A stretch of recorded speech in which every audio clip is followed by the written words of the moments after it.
जय श्री सीताराम, जय श्री राधे श्याम। कल हमने पढ़ा था,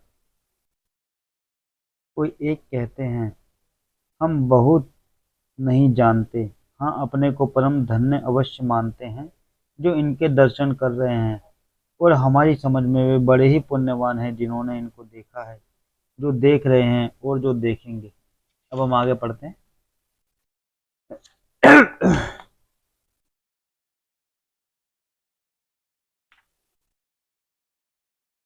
इस प्रकार प्रिय वचन कह कहकर सब नेत्रों में प्रेम आंसुओं का जल भर लेते हैं और कहते हैं कि ये अत्यंत सुकुमार शरीर वाले दुर्गम कठिन मार्ग में कैसे चलेंगे।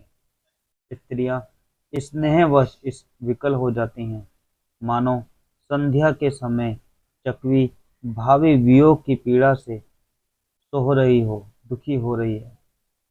इनके चरण कमलों को कोमल तथा मार्ग को कठोर जानकर वे व्यथित हृदय से उत्तम वाणी कहती हैं। इनके कोमल और लाल लाल चरणों तलवों को छूते ही पृथ्वी जैसे सकुचा जाती है, जैसे हमारे हृदय सकुचा रहे हैं। जगदीश्वर ने यदि इन्हें वनवास ही दिया तो सारे रास्ते को पुष्पमय क्यों नहीं बना दिया। यहाँ पे देखो, सब गांववासी और जो सब लोग को भगवान अभी आगे के लिए अलविदा कहके जा रहे हैं, वो सब लोग कह रहे हैं कि भगवान को, जगदीश्वर भगवान को, नारायण को अगर इनको वनवास ही देना था तो जब ये रास्ते में चल रहे तो वहाँ भी फूल पड़े होने चाहिए थे रास्ते में, क्योंकि इनके पैर बहुत ज़्यादा कोमल और मुलायम है। ये बिल्कुल नाजुक नाजुक से बच्चे हैं, क्योंकि उनकी उम्र ज़्यादा नहीं थी। भगवान के सीता जी के, राम जी की ज़्यादा उम्र नहीं थी उनकी, कम कम उम्र के थे, तो सबको बच्चे की तरह दिख रहे थे। कितने प्यारे बच्चे हैं, अगर ये रास्ते में जाएंगे इनके कांटे वांटे ना चुभ जाए, इनके पैरों में पत्थर चुभेंगे, तो भगवान को इनके लिए रास्ते में फूल बिछा देने चाहिए थे। सब ऐसा मन में सोच रहे हैं। तो देखो, जो लोग जानते भी नहीं है वो पहली बार देख के इतना प्रेम कर रहे हैं, तो इससे बड़ा और भगवान किसको माना जा सकता है, जो सबके दिल में ही छा जाए और सबको ही अच्छे लग रहे हैं, किसी का भी बुरा नहीं कर रहे या कोई उनका बुरा नहीं चाह रहा। जिन लोगों के मन अच्छे हैं जिधर से वो गुजरते हैं। बाकी जो राक्षस स्वभाव के होते हैं, रावण, वो तो सीधा हमला करने को तैयार हो रहे हैं। जो लोग अच्छे हैं उनको भगवान दिख जाएंगे, वो देखना चाहते हैं तो भगवान जरूर दिख जाएंगे। और बुरे लोगों के सामने भगवान खड़े जाए तो भगवान को वो उल्टा सीधा ही बोलते हैं, उनसे लड़ाई करते हैं, उनसे मारपीट करने की कोशिश करते हैं, जैसे रावण ने किया, कंस ने की कोशिश, हिरण्यकश्यप ने की।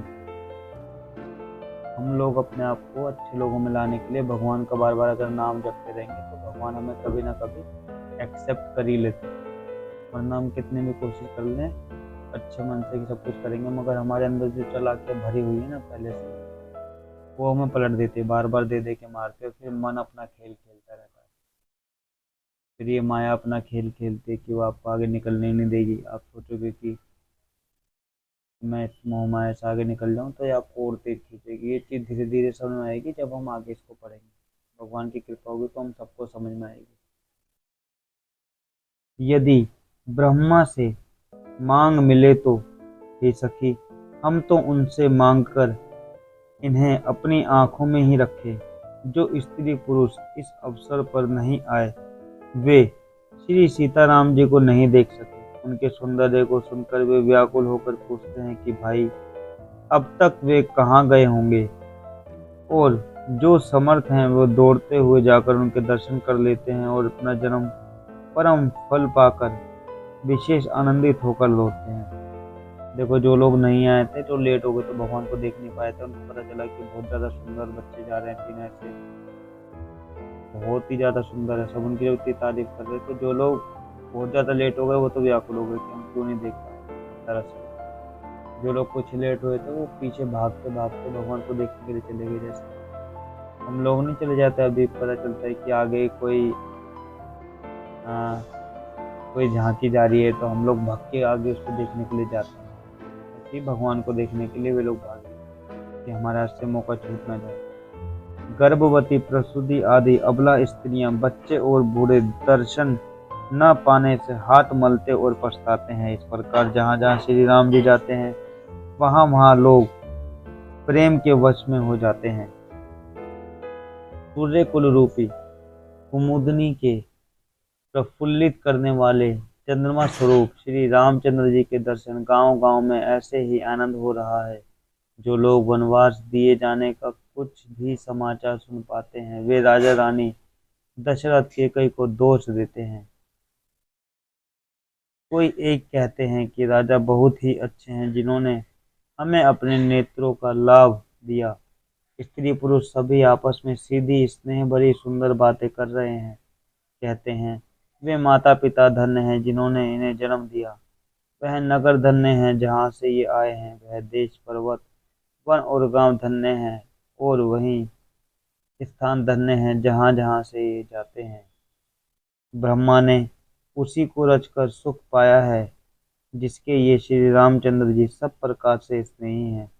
पथिक रूप श्री राम जी लक्ष्मण जी की सुंदर कथा सारे रास्ते और जंगल में छा गई। रघुकुल रूपी कमल के खिलने वाले सूर्य श्री रामचंद्र जी इस प्रकार मार्ग के लोगों को सुख देते हुए सीता जी और लक्ष्मण जी सहित वन को देखते हुए चले जा रहे हैं। आगे श्री रामचंद्र जी है, पीछे लक्ष्मण जी सुशोभित हो रहे हैं। तपस्वियों के वेश बनाए दोनों भाई बड़े ही शोभा पा रहे हैं। दोनों के बीच में सीता जी कैसे सुशोभित हो रही है, जैसे ब्रह्मा और जीव के बीच में माया।